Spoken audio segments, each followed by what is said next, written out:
We've had our first ever looks at the Air Jordan for Paris Olympic Games, and they don't look like they were taken with a potato. J-Balvin's giving early access now, as long as you spend some money on his website, of course. And winners of the best SB Dunk of the year this week were clamoring to check out after Apple Pay declined their payments. We've got all of these stories and plenty more in this week's Sneaker Wrap. Hello everybody, it is me, Jordan Young, and every Saturday I do these sneaker news wrap-up videos where we look back at the biggest and most viral sneaker news stories of the week and recap this week's biggest sneaker releases. If you guys want to keep up with me in real time, be sure to go over and give me a follow on IG. Right, let's get into it by recapping this week's biggest sneakers. And first up, we had the Air Force 1 Low Premium Ivory Snakeskin. This is part of Nike's whole Cult Classic program where they're bringing back some popular shoes from back in the day. It's a bit ironic that they've put a name on this because this is basically what Nike are doing anywhere. Also had the Nike GT Hustle 2, the Victor Wembanyama PE colorway inspired by the whole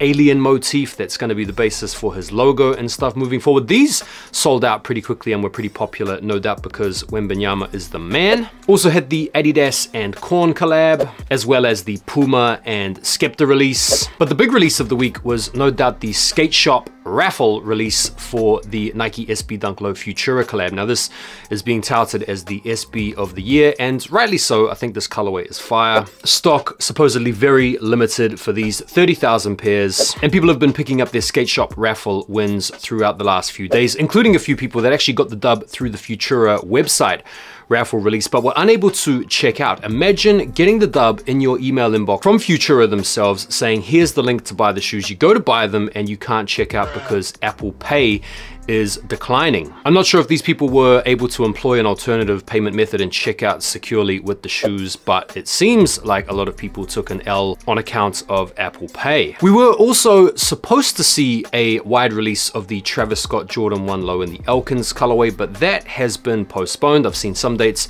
suggesting these are going to be dropping on the 25th and other dates suggesting that they might be dropping even later on in the month. I think there could be a bit of disparity between the UK or the EU and the US in that regard. But it didn't stop senior graduates from receiving a pair directly from Travis himself. As you can see from these pictures, seniors of Elkins High School received their very own pairs thanks to Travis, which I think is a great touch, but definitely an L if you're either a junior of that particular high school or if you dropped out this year. Did you guys pick up anything this week? Feel free to let me know down below. Right, let's get into the news. I want to start off with the story about J-Balvin. Earlier in the week, he made this post where you could go onto his website and spend $100, and if you spend $100, it would potentially give you early access to his upcoming Air Jordan 3 Rios. Now bear in mind, this is just a chance. It doesn't guarantee you a pair of the shoes at all. The shoes are still going to run you the retail $250. And so even if you were to successfully come up on this scheme, you'd be essentially paying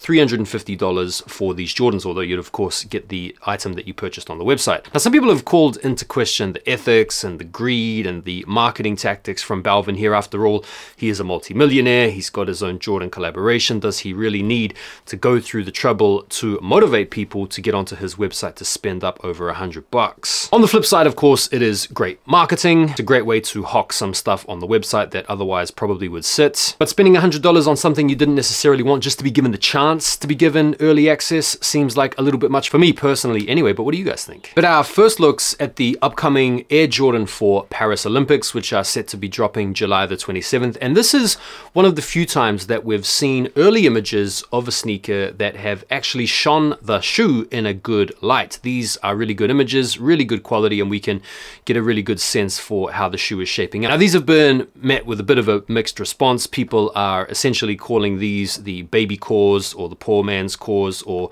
the cores that we have at home. And here are the cores here to compare, and the comparisons are justified. I don't think it's just the fact that it's a gray shoe.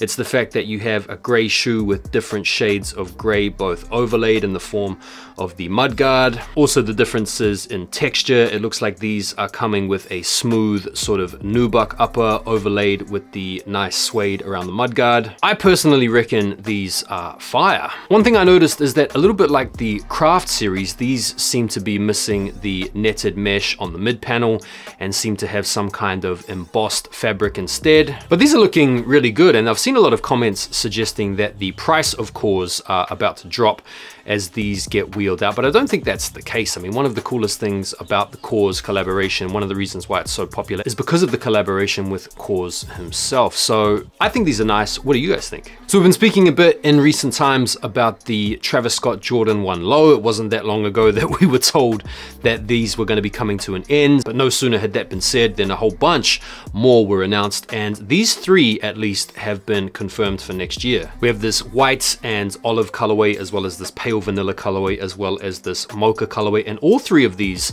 are really nice. What do you guys think of this? We've also had some confirmation that the Nike SB4 in this blue colorway are going to be dropping next year in February. And whilst we don't have any actual shoes to go off, we've only got these mock-ups. These are looking really good, although some people are kind of complaining about this sneaker because it's so similar to the military blues that we just got this year. Some people that recently copped the military blues, or maybe returned the military blues, are maybe considering this shoe further down the line as the preferred choice for their collections. But either way, I think this is a W shoe, although I'm still wondering where the SB4 is for this year. There's been heaps of rumors around a potential red colorway or a potential black cat colorway. I do think, given the fact that it's the 35th anniversary of the Air Jordan 4, and for a lot of people the SB4 was the shoe of the year last year, Nike and Jordan Brand are potentially missing a trick in not capitalizing off the popularity of that shoe by at least giving us one iteration this year. What do you guys think about that? We've seen some images resurface this week of the somewhat forgotten about Air Jordan 1 Low Voodoo, the Zion Williamson shoe. We have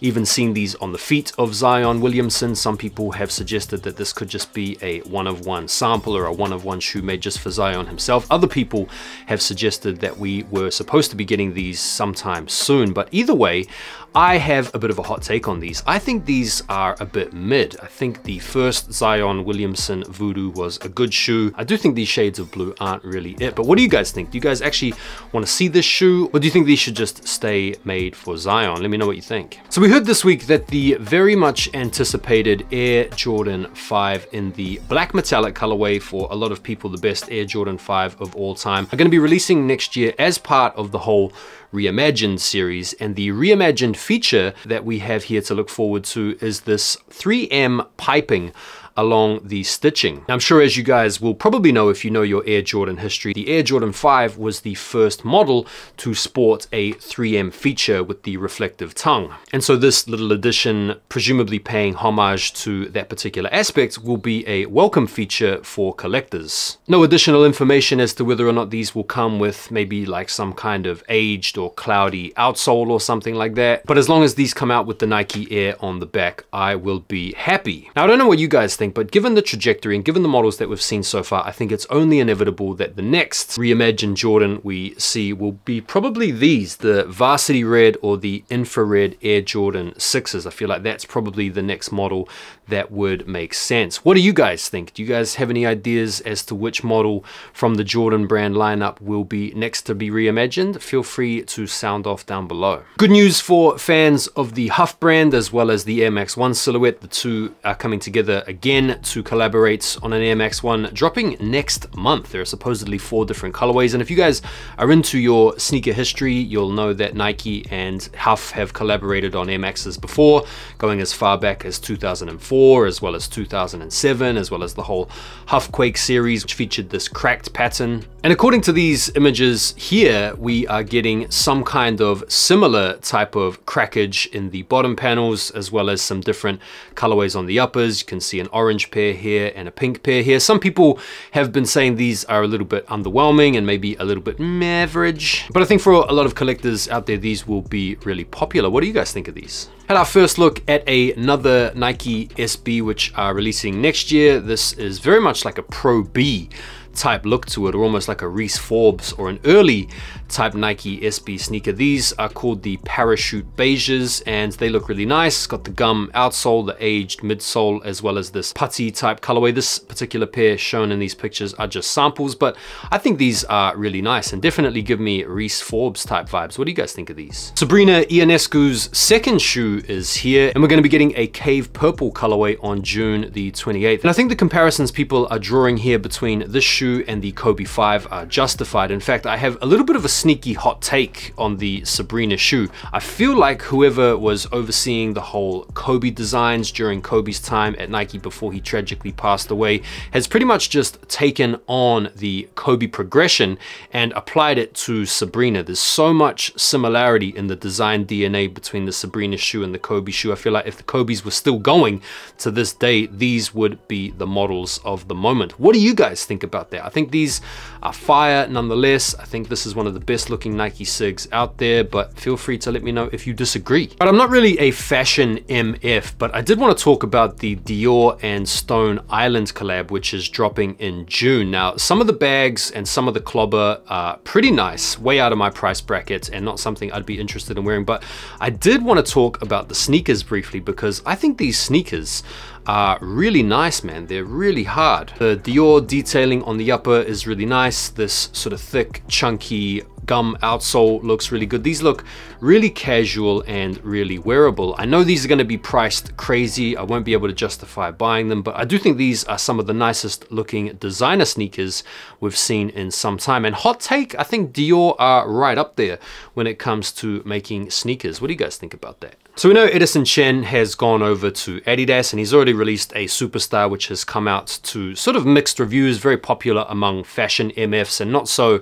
popular among sneakerheads, but he is teaming up with Caroline Hu to release some new sambas. These are actually coming out next week. We have a blue and a black model which look like a loofah, which is basically a sponge that you use to wash yourself in the shower. These are a bit out there, a little bit crazy, definitely not something you want to be wearing out there in the rain, but the other versions of the samba are a little bit more muted and a little bit nicer. I don't know, I feel like we're kind of in a time now where sneakers are definitely making a little bit more of a transition or a crossover into the fashion MF space, which I think is good. I think it's timely, I think it's reflective, but safe to say these are not it for me. What about you guys? So we've got some exciting new Air Jordan 4 RMs to talk about in a moment. But before we get to that, I want to talk about these. We've got some new sauconys coming out, which are inspired by astrology. I don't know if you guys are into astrology, but these are being called the Moon Phase Pack. You've got the Grid Shadow 2, which I personally think is a very slept on model, a Pro Grid Triumph 4, and a Pro Grid Omni 4. All pretty nice colorways, to be fair. Whilst I'm not really into astrology myself, these could be a potential cop for those of you out there that are. What do you think? Let me know. Bad news for some of you OG old head unks out there like myself. The Air Jordan 12 Flue game won't return in 2025. This release has apparently been cancelled in favor of a new Bloodline Air Jordan 12, which you can see a mock-up for here. Now, if you want to get technical, these aren't actually the Flue games. The Flue games actually came out back in 2009, I think. They had a little bit more suede and they had the little Flue man on the back heel quarter of the shoe. These were and always have been just the black and red Air Jordan 12s. He sported them during the playoffs. He wore them before the Flue game, so how could they be called the Flue game? You know what I mean. But anyway, these are not set to retro, which if you're someone like me and you still have the last retro that dropped back in 2016 in really good condition, you won't be worried about that particular news. But to be honest, these Bloodlines are trash, easy pass, outlet bound automatically. Let's move on. So over the past couple of weeks, we've been covering this new silhouette from Jordan brand, loosely based on the Air Jordan 4. They're called the RM, which we're still not sure to this point what these actually mean. Is it remastered? Is it reimagined? Some people are saying it means really mediocre or really mid. We first saw Nigel Sylvester sporting a sample pair in this sort of Fear Jordan 4-esque type inspired colorway. And then we were dazzled a couple of weeks ago when we saw the Nigel Sylvester collab in this really nice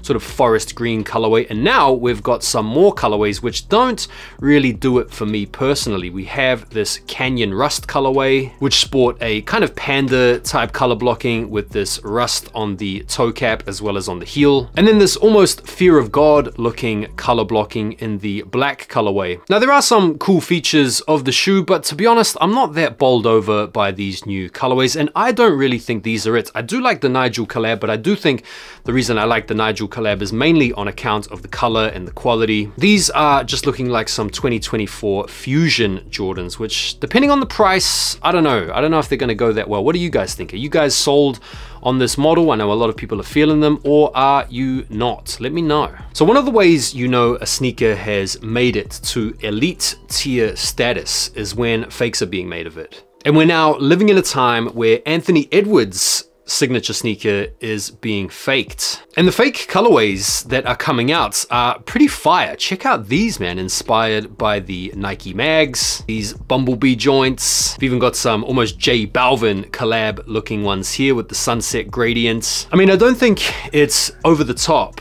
and too out there to say that the AE1 in a lot of people's estimations is right up there for the best sneaker of the year. You guys might have seen this post by Complex this week, tossing around the conversation idea of it only being May, but the AE1's being considered among the top sneaker releases of this year. And I'd be interested in your input. Do you guys want to see an episode where I talk about the best sneakers of the year so far up until this point? Because if you're interested in seeing that, let me know down below and I will produce that for you this week. I've had some official images of a pretty exciting sneaker that to some of you guys might come across as almost blasphemous, but we've got the Nike clogposites in two colorways, this chrome colorway as well as this black colorway, and there's no release date information nor pricing info at this point on these. But these obviously take inspiration from the flight posits and the foam posit materials. They look like they'd be pretty comfortable and they look like they'd be pretty easy to wear with some jeans or something. I don't know, I'm not that put off by them. But what do you guys think? Let me know. So Nike are adding Velcro heel badges to the Air Max 90. Again, no release date information specifically on these. And we have this really clean colorway, in my opinion, pair of Air Max 90s to serve up as an example. These almost look like those Air Jordan 4 Paris Olympics that we saw before in this predominantly grayscale upper. Really nice colorway. And they're supposedly going to be coming out with these detachable and reattachable heel badges that you can use to, I guess, make your Air Max 90s a little bit funky. I do think it's a cool idea. We're living in a time where sneaker customization is really popular. And I think especially with the younger generation who are really loving this whole Crocs phenomenon with the adding of these gibbets or wearing sambas with the pins and stuff like that, this seems to be a recognition, at least from Nike, that adding these types of accessories as well as the ability to personalize your shoes is a very popular thing, particularly among the youngsters out there. The New Balance 1000 seems to have been a bit of a hit so far. The Joe Fresh Goods collab has gone down really well, as well as the metallic silver joints. And we're going to be getting an exciting summer colorway here. These are called the Angora Moonrock, or the Angora Moonrock, set to come out this summer. No specific release date yet, 150 bucks. And this colorway I think might be one of the early samples that we saw of this shoe late last year. The shoe is comfortable, easy to wear, and given how many cool GR colorways are coming out, I feel like this model could definitely be a big hit this summer. A little bit of Air Jordan 3 news now. I've got a couple of shoes to talk about. First and foremost, the WNBA Air Jordan 3. These are going to be coming out on the 13th of July. The shoes feature this rugged canvas exterior adorned with a desert camo pattern. The insole of the sneaker has the WNBA silhouette logo, celebrating the league's partnership with Jordan brands. And they have this translucent gum outsole. Look, these aren't really for me. These are doing just a little bit too much. 200 bucks. I'm assuming it's a women's release that will probably come out with extended sizing, but I'm not really feeling these personally. What about you guys? We've also seen some official images of the Air Jordan 3 Wings. You guys, I'm sure, will be familiar with previous Jordan Wings shoes. And if you don't know what the Wings program is, it's basically a scholarship program. This particular one has some white, fire red, off-white, vintage green, and rose. It has a rose adorned denim twill on the mudguard, as well as on the ice stay underlay, and features this rose design on the heel. Again, I'm assuming this is going to be a woman's release that comes out in extended sizing. Pretty cool details, pretty nice shoe, but another pass from me for sure. And then finally, for Air Jordan 3 news, we have a cement gray Jordan 3 coming out on August the 31st. These are pretty basic, pretty neutral. They almost give me infrared Jordan 3 vibes from whenever that release was, back in like 2013, 2014 or something. Look, I feel like Nike and Jordan Brand are running the risk of overplaying the Jordan 3 a little bit like they did back around 2014, 2015, when they actually needed to just stop production on the Air Jordan 3 because they were over rinsing it and people are just becoming becoming a little bit bored of seeing them all the time in such subtly different color blockings. What do you guys think? Are you guys getting tired of seeing all these Air Jordan 3s, or are you completely happy with that? Feel free to let me know. Another laser Air Jordan 4 with the Rare Air is supposed to be coming out in 2025. Now you guys might remember we were reporting on the Atmosphere Gray Air Jordan 4 that was supposedly going to be coming out with the Rare Air sticker on the tongue, a la the Tour Yellow release from back in, I think it was 2006. Apparently that Atmosphere Gray shoe has been scrapped, presumably because we're going to be getting the Paris Olympics Jordan 4 in the all gray colorway, and now we're going to be getting this laser version, which according to these mock-ups appear to be coming out in a predominantly black upper, maybe with a bit of blue on the outsole. These black laser motorsports could be really cool, but I'll definitely hold my opinion out until we see some proper images, but definitely an exciting release for some of you guys out there, no doubt. Right, before we look forward to this week's upcoming releases, I just wanted to talk about these. These are the Nike Air Full 180, which is essentially an inversion of the ultramarine colorway. These are coming out this summer, and I think these look really awesome. You've got a predominantly black upper, you've got the ultramarine blue covering the rear of the shoe as well as the tongue, and then you've got this nice sort of creamy swoosh action going on. I am a fan of the 180. I'm definitely looking forward to the ultramarines, and I do think this is one of the models that will definitely revive some hype for Nike. What do you guys think? Rightio, let's finish up by looking at this week's biggest sneaker releases. May the 21st, big release for a lot of you guys out there. The KD4 Weathermans are dropping. May the 22nd, the J-Balvin Rios. If you guys haven't gotten yourselves into the raffles for these yet, make sure you look around right now, because there are most likely going to be raffles live and available to you to go in right now. On the same day, we also have the Nike Sneakers app release of the Futura SB Dunk Lows. Now, a lot of these pairs have already gone out via raffle, meaning the sneakers releases are going to be very limited, very few and far between. Resale right now is pretty hectic on these, so I'd advise you to get in early on the resale if you really need to have these in your collection, because I can only see these going up over time. May the 24th, the Nike Air 180 in the Ultramarines are dropping, and on May the 25th, the Travis 1 Low Elkins are dropping, and this could be a different date for here in the UK. Either way, your sneakers app will update accordingly. And then finally, on May the 25th, the Air Jordan 12 Red Taxi. And that is it for this week's sneaker wrap. Thank you guys so much, as always, for taking the time to watch the videos. I made sure to go ahead and produce this video and upload it nice and early today so that we can all settle in and watch the big boxing fight that's going on tonight between Tyson Fury and Alexander Usyk. Do me a favor and let me know down below, who are you picking to take it? I've personally got my money on Usyk, but I think it's going to be a fantastic fight. Don't forget to like the video before you guys bounce, and I will see you on the next one. Take care for now, and peace.